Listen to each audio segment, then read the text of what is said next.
غم نہ کر ہم سفر نہیں واجد،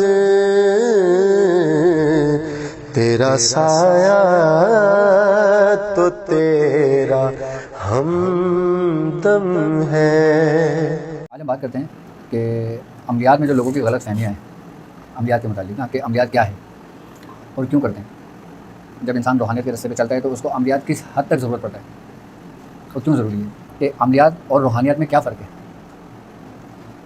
جب کوئی شخص اس راستے میں داخل ہوتا ہے تو سب سے پہلے اس کی توجہ کی جاتی ہے، اس کی اصلاح کی جاتی ہے، یعنی کہ اس پہ توجہ اصلاحی کی جاتی ہے، اس کا باطن پاک کیا جاتا ہے، اندر کی غلاظت کلیئر کی جاتی ہے۔ اچھا، عملیات بیسکلی عمل سے ہے، عملیات کوئی الگ نہیں ہے، روحانیت کوئی الگ نہیں ہے۔ بیسکلی اگر دیکھا جائے بزرگان دین جب اپنے مریدوں کی تعلیم و تربیت کرتے ہیں تو اس کو قلب کی صفائی کے لیے کوئی ذکر تعلیم کیا جاتا ہے، اس ذکر پہ عمل کرنے کا نام عملیات ہے۔ اب جیسے مثال کے طور پہ آپ کو میں نے سورہ اخلاص دی، ٹھیک ہے، آپ سے میں نے کہا کہ آپ نے سورہ اخلاص پڑھنا ہے اور آپ نے اس کو 40 دن میں 1.25 لاکھ کرنا ہے۔ آپ نے 40 دن میں اس کو 1.25 لاکھ تو کری ایک خاص طریقے کے ساتھ۔ خاص طریقہ کیا تھا کہ آپ نے 1.25 لاکھ کی تعداد کو 40 دن میں ڈیوائڈ کر دیا، تو ایک دن کی تعداد ہماری بنتی ہے 3125 مرتبہ۔ اچھا، آپ نے لوازمات کے ساتھ، پرہیز کے ساتھ، احتیاط کے ساتھ اس کا عمل کرا 40 دن کے اندر، وہ آپ کا عمل پورا ہوا تو آپ کیا کہلائیں گے؟ عامل، یعنی کہ عمل کرنے والا، ٹھیک ہے۔ اب جب انسان عمل کرتا ہے تو اس دوران عمل بیسکلی ایک، جب ہم ذکر کرتے ہیں نا تو یہ ایک تکرار کرتے ہیں، ہم تکرار ہی کر رہے ہوتے ہیں نا، قل هو اللہ احد قل هو اللہ احد قل هو اللہ احد، تو ہر تکرار میں نا ایک حرارت پیدا ہوتی ہے، اور وہ جو حرارت ہے چنگاری پکڑتی ہے، وہ چنگاری نور ہے، یعنی کہ وہ ہمارے اندر منتقل ہوتی ہے۔ اب جب ہم اس عمل کے راستے سے گزر رہے ہوتے ہیں ہمیں بہت سارے مسائل درپیش ہوتے ہیں، آئی بات سمجھ میں۔ اب مثال کے طور پہ اگر کسی کے اوپر کوئی جنات کا سایہ آ جاتا ہے، کسی کے گھر کوئی متاثر ہو جاتا ہے، آپ نے یہ چیز کری ہوئی ہے، آپ جب اس کو یہ پڑھ کے اس پہ دم کرتے ہو تو اس کو فائدہ ہوتا ہے، کیونکہ آپ اس چیز کے عامل ہوتے ہو۔ اچھا، بعض بزرگان دین نے باقاعدہ اپنی کتابوں میں بھی لکھا ہے اور کس صورت با موکل بھی پڑھی جاتی ہیں، یعنی کہ موکلان کے ساتھ پڑھی جاتی ہیں۔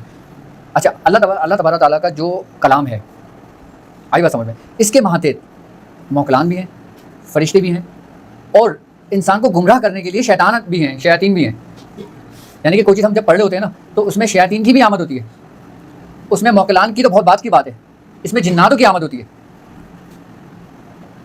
آئی بات سمجھ میں۔ اب جب اس میں جنات کی آمد ہوتی ہے ہم کیا سمجھتے ہیں کہ کسی موکلان کی حاضری ہوئی ہے یا موکلان کی آمد ہوئی ہے، جبکہ ایسا نہیں ہوتا، موکلان اتنے آسانی کے ساتھ نہیں آتے، کیونکہ یہ ایک اعلیٰ درجہ ہے۔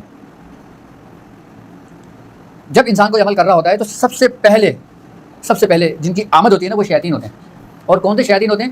جس جگہ پہ یہ عمل کیا جا رہا ہوتا ہے نا وہاں کے ارد گرد جو شیاطین ہوتے ہیں، جو شیاطین جنات ہوتے ہیں نا، وہ آتے ہیں۔ وہ کس لیے آتے ہیں؟ آپ کا ذہن بٹھانے کے لیے، آپ کا ذہن ڈائیورٹ کرنے کے لیے، آپ کو گمراہ کرنے کے لیے۔ اچھا، اب تمہیں ان سے کون بچاتا ہے، کون محفوظ رکھتا ہے؟ تمہارا استاد، تمہارا شیخ، کیونکہ وہ کوئی بھی آگے یہ نہیں بتائے گا میں تمہیں گمراہ کرنے کے لیے آیا ہوں۔ شیطان تم کو اپنے طریقے سے گمراہ کرے گا، تم کو تمہارے طریقے سے نہیں کرے گا۔ اور جو سبق کی تعلیم دی جاتی ہے نا کہ آپ نے اس کو اتنا پڑھنا ہے تو آپ نے اتنا ہی پڑھنا ہے، اس کی وجہ یہ ہوتی ہے کہ 40 دن ہی کیوں عمل کرتے ہیں، 40 دن کی کیا اہمیت ہے، کیا حیثیت ہے، کیا حقیقت ہے اس کی۔ تو یہ 40 دن کا فگر تو اللہ رب العزت کی طرف سے ہے اور اس کی بڑی برکتیں ہیں۔ اچھا، جتنی بھی دعوتیں دی جاتی ہیں نا وہ 40 دن تک کی محیط ہوتی ہیں۔ اچھا، اب عملیات کی بھی اقسام ہے، میں جس کا ذکر کر رہا ہوں یہ کہتے ہیں عملیات نوری۔ جس طریقے سے میں نے بتایا تھا کہ 1 سے لے کے 9 تک عدد ہیں اور حرف ہیں، کیا ہے؟ حرف ہیں، جیسے الف، با، جیم، دال، یہ ساری علامتیں ہی ہیں نا، اور انہی کو عبارت کو اگر ملائیں گے تو قرآن پاک کی آیتیں بنتی ہیں، قرآن پاک کی صورتیں بنتی ہیں۔ اصل کمال کی چیز کا اصل علم کیا ہے؟ ان حرفوں کا۔ بیسکلی حرف ہی تجلیات الہی ہیں، عبارت تو ایک معلومات ہے تمہارے سمجھانے کے لیے ہے، لیکن اس کا بھی پڑھنے کا ثواب رکھا ہے۔ جو علم ہے نا وہ ہے علم الحروف۔ اب علم الحروف کے اندر ہی جو نا ان تمام معاملات کو محفوظ و پوشیدہ کیا گیا ہے۔ اب ان کے اوپر جن کی ڈیوٹی لگائیے نا میں آپ کو وہ سمجھاتا ہوں۔ اللہ، اب اسم اللہ کے جو راز ہے نا اس کی حفاظت کے لیے کس کو معمول کیا گیا ہے؟ جو فرشتے ہیں ان کو کہتے ہیں اسرافیل۔ اسرافیل۔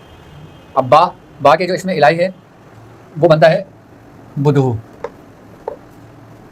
اور اس میں جو فرشتے معمور ہیں وہ ہیں جبرائیل۔ با کے جو ہے اسم بدھو، یہ 1 سے لے کے 9 کے عدد، ابھی جو ہمارا چیپٹر چل رہا ہے نا 15 کے نشر کا، میں اس کی ترتیب آپ کو سمجھا رہا ہوں۔ اچھا، یہ بھی عملیات میں ہی آتا ہے، 1 سے لے کے 9 تک جو عدد ہے نا پوری کائنات کے راز اسی کے گرد گھومتے ہیں، اسی کے ماتحت ہیں سب کچھ. ابھی اس میں فرشتوں کو بتا رہا ہوں, موکلان کا بھی بتا دوں گا, موکلان کے بعد ایوان, اور پھر سروق جنات, ان سب کے میں آپ کو ترتیب والا کو سمجھا دیتا ہوں آسانی کے ساتھ کہ سمجھ میں آ جائے. اب یہ اسم کیا چل رہا ہے؟ الف با جیم. جیم کیا ہے؟ جامع. کیا ہے؟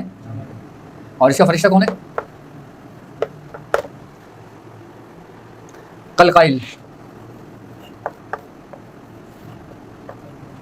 قلقائل یہ فرشتے ہیں, اسرافیل, جبرائیل, قلقائل. اب چوتھا دال کا اسم وہ کیا ہے؟ دائم. اور ان کا فرشتہ کیا ہے؟ دردائل. یہ دردائل ہے.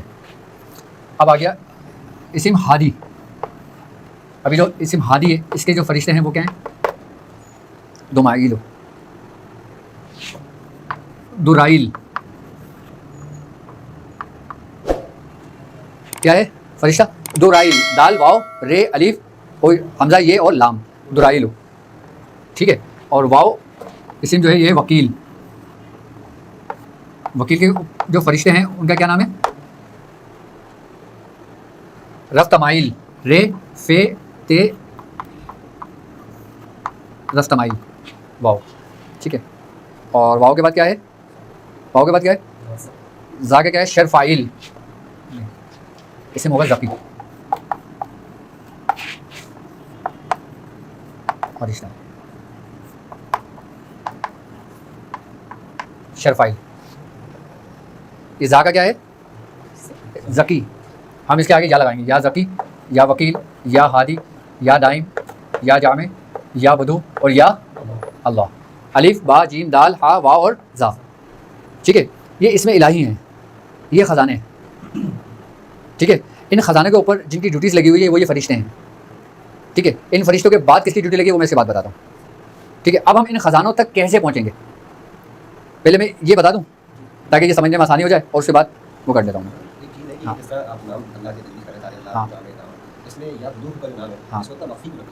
مخفی وہ اس لیے مخفی رکھا گیا ہے کہ ان حروفوں کا تعلق جف سے ہے, اور جف میں جو عنصر ہے نا وہ ہے خیر کا, آئی بس سمجھ یعنی کہ بھلائی کا.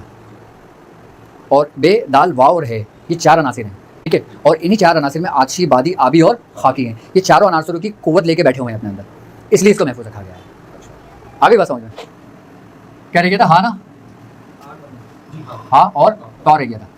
ٹھیک ہے. آ کا جو اس میں الہی ہے وہ ہے یا, کیا پڑھیں گے مفتی صاحب؟ یا حکیم. اس کا فرشتہ کون ہے؟ تے نون کاف فے یہ اور لام. یہ آ گیا تنکفیل. ٹھیک ہے. اب توئے کا کیا ہے؟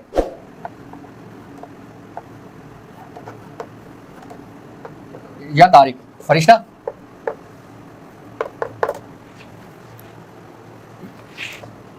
یا اسماعیل. یہ توئے کا یا طارق ہے. ٹھیک ہے. اب اسم جو یا طارق ہے, توئے عددوں میں بادشاہ ہے, 9 کا عدد ہے. یعنی کہ یہ 1 سے لے کے 9 تک جو عدد ہے نا, یہ ان تمام قوتوں کا مجموعہ ہے. یہ وہ توئے ہیں کہ جس نے 1 سے لے کے 8 کے عدد تک اپنے اندر کھا لیا ہے, اپنے اندر جب کر لیا, اپنے اندر سلب کر لیا, ساری قوتوں کو ایک جگہ جمع کر لیا ہے اس نے.